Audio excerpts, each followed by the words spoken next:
Hello and welcome to my little video called Know the Laws. Um, I wanted to do a short video about the laws because the guidebook that we receive is not necessarily final. There can be emergency changes made to it, and usually when that happens later on in the year, it's obviously not in the guidebook, so you don't know about it. And unless you've religiously checked the site for the DNR, you won't know about it.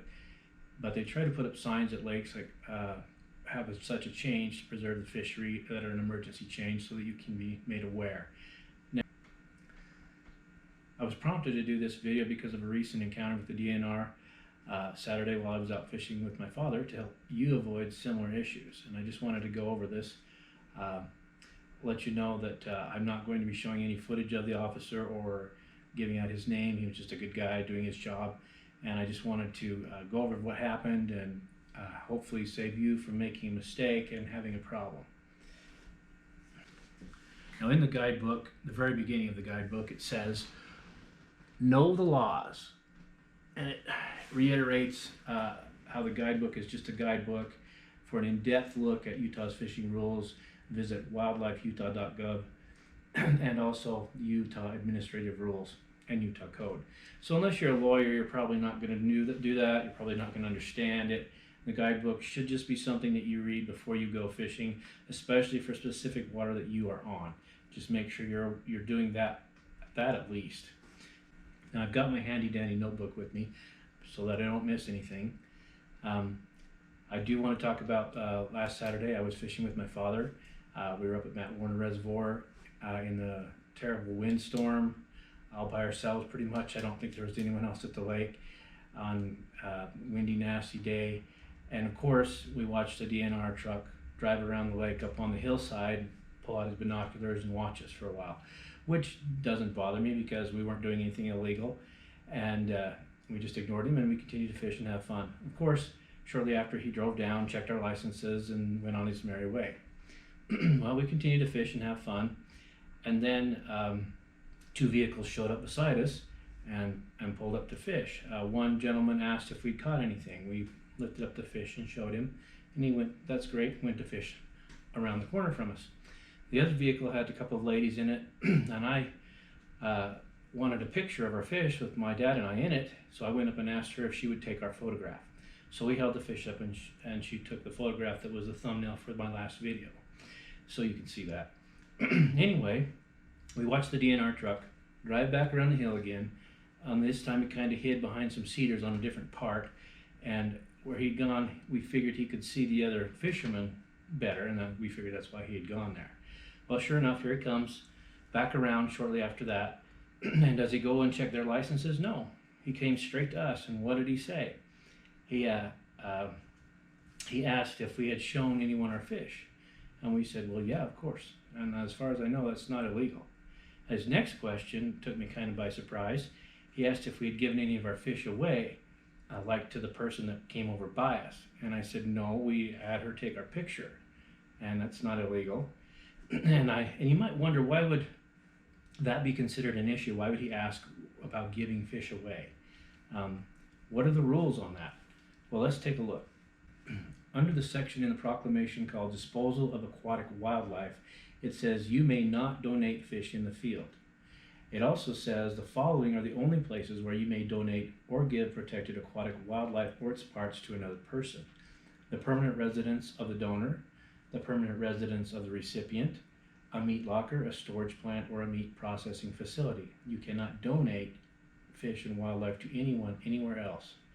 And in addition to that, if you had done that and then you had tried to catch another fish, you would have exceeded your limit.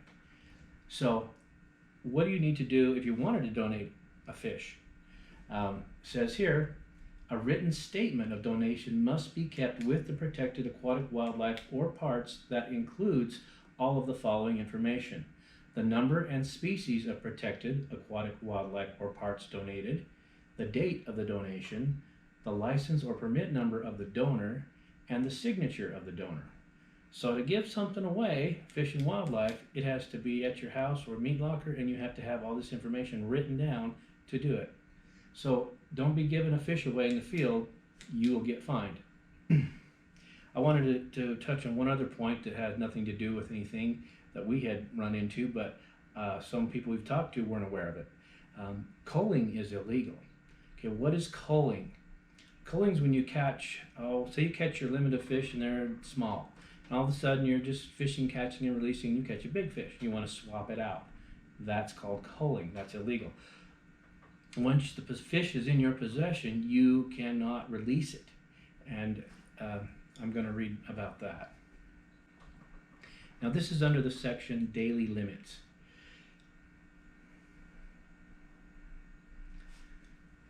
When calculating your daily limit, please remember the following rules.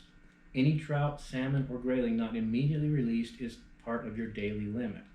Now, to me, that means any fish that you have not brought in, unhooked, and then released. If you've taken it and thrown it up on the shore for an hour, it's part of your limit. It also says a trout, salmon, or grayling may not be released if it's been held on a stringer, in a fish basket, in a live well, or any other type of device.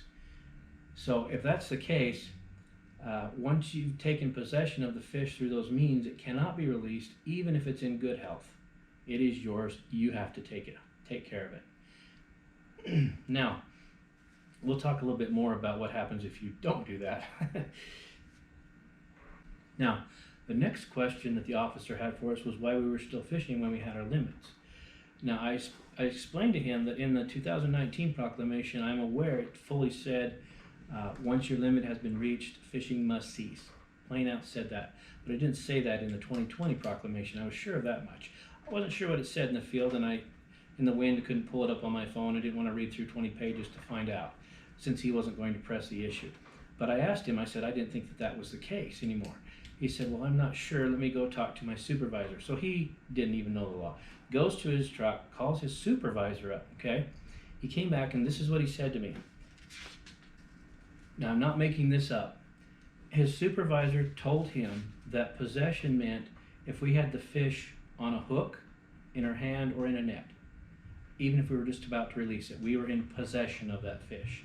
So if we had the 4 of our limit, and then we possessed that one for a moment, we were in possession of 5 and breaking the limit. That's what he said the law was. Now I said, now I know for a fact they changed that this year, but I said, by that definition, why have they not kept the definition clear? Why would they take that out and then still consider that the law? And I thought to myself, at the very least, that's entrapment. And at the very worst, that would mean that everyone fishing at a catch and release fishery that had caught and released a fish was in possession of it for a moment, which is illegal on a catch and release fishery. So that did not make any sense to me, but he didn't press the issue, and so I just we reeled in our poles, and we went home. Now, of course, I got home and read through the proclamation a little bit more thoroughly just to double check things, because I didn't think it seemed right. Now, continuing on under the daily limits section of the proclamation for 2020, this is what I found. You may continue to fish while in possession of a full daily limit, but you must immediately release any additional fish you catch. So there it is in black and white. We were perfectly legal. And I don't know what was more alarming, the DN officer not knowing the law, or calling his supervisor who did not knowing the law, or his supervisor seemingly making things up. And that these are the people who are writing us tickets. We're already buying licenses, which, as everybody knows, a license is simply when the government takes your rights away and sells them back to you. So we're starting off with that. And then we have people who think that the license money is for helping and managing fish and wildlife. But the truth is, this money goes directly to the federal government, straight to them. It does not go to the state. The federal government will allot some money to each state for what it thinks it needs to manage its fish and wildlife. That's how it works. And this is a lot less than the money given for licenses. Now, other thing that people don't know is that a large chunk of that money that the state gets, I believe it was almost 40% last I heard, is used in court for court costs to fight groups like PETA and others, simply to preserve the right to hunt and fish. I'll bet you didn't know that. Now, here's the thing. I'm an animal rights lover. I love my pets. I don't like to see animal abuse, but I enjoy harvesting fish and wildlife, and I find them delicious and healthy. And as long as I'm not going to hurt a fishery, I thoroughly enjoy that. Now, I'm no fan of animal abuse, and if I believe there was a group that I was going to be able to donate money to that would help stop that, I would think that's a good thing to do. But most people don't realize that if they're donating to these groups and they're not sure about where their money's going, they need to check into that, because if they're buying a license and they're donating to these groups, they're pretty much just paying to fight themselves in court. Now, if you're doing that, here's something you can do. I would suggest that you take the money that you would have spent on licenses and hunting and fishing and the money you would have donated to these groups and just send it to me, because I'll be happy to take care of it and give it a good home where it's not going to be wasted like that. Now, I did want to add one last thing about punishment for these infractions.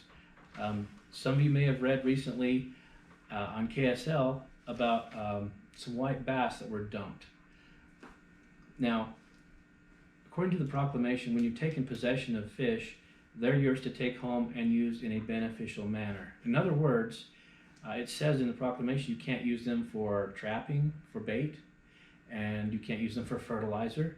It says that in the proclamation. So you have to make beneficial use of them. You can't just get tired of them and decide, oh, I'm going to dump them in the desert, like these boys on KSL did.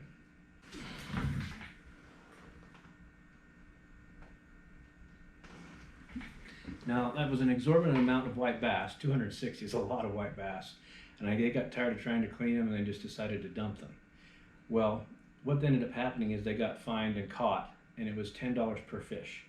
And I would be surprised if they didn't have their licenses revoked and possibly something else happened as well. Now, the reason it was only $10 a fish instead of more is because it was a non-trophy fish, okay? They've changed definitions in recent years because white bass and several other fish that are in the state are literally an invasive species. They were not here originally, they were put in, and some of them illegally put in.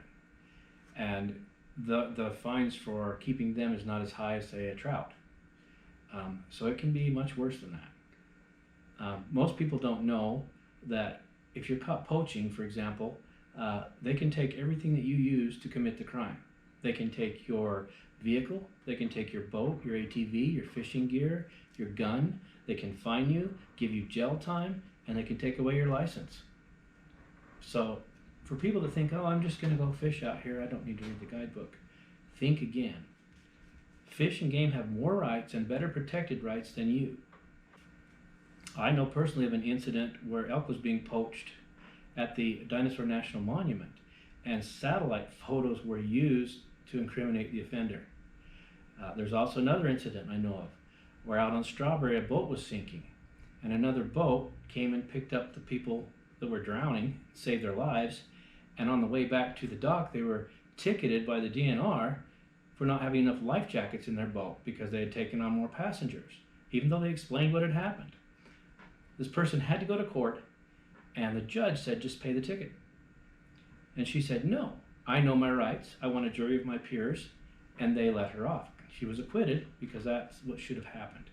So my reason for this video is to stress the importance of knowing the laws and of knowing them, because those who are fining for them and ticketing for them may not know them.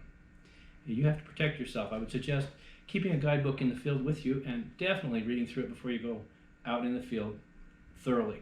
Read not only the general rules, read the rules for the specific water you are on, because they can differ greatly. And on a side note, I've been wanting to talk a little bit about conservation, about rules and regulations as far as management go. I want to talk a little bit about people think that you have to release every fish. And when the Fish and Game says you need to start keeping 10 Laker pups at the gorge, or you need to start keeping 8 brookies in the Uintas, or 16 brookies at Donkey Lake in the Boulders, or every perch you catch and even throwing them out and disposing of them at Fish Lake. That's like PETA saying we need to start euthanizing animals. That's when you know there's a problem. And if you're not keeping those fish, you're part of the problem and not part of the solution. If we don't get the numbers of fish down in Flaming Gorge, these big lakers that we love are going to cease to exist. They're not going to be able to grow anymore. The same with the brook trout and the minnows. That's why they're stunted growth. Overpopulation is stunting their growth. We need to be responsible in taking when we need to take. And on the flip side of that, if we're on a body of water where we can take a certain amount of fish, but we know that we're just not catching them anymore and they're starting to get smaller, regardless of the law, we should probably be releasing them. For that very reason, I've released every fish in the Provo River this year and will continue to do so. Because last year so many seem to be dying from this disease, I'm really worried about their numbers, and I don't care what the law says. If I can keep them, I'm going to let them go because I don't want to harm the fishery. So we need to be responsible. The law is the law, but we need to be responsible, we need to be informed, we need to know the law, and we need to be conservationists. So I hope this video has been a little bit enlightening and will help you avoid problems and give you a better fishing hunting experience. Thank you.